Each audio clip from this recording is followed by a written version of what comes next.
In this quick video, I'll show you how to make circle video in Premiere Pro. So I have already added two clips to my timeline. The top clip is the one I'll be cropping and the bottom clip will be serve as the main background.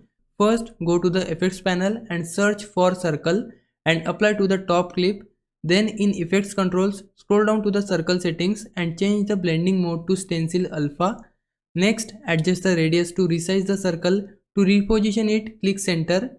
Then use the blue crosshair in the preview window to drag the crop over the object you want to highlight. If you need to move the crop section later, simply go to the effects control, click on motion and adjust the position directly in the preview window.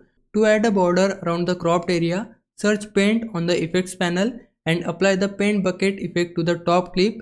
In effect controls, change fill selector to alpha channel and change your stroke to stroke.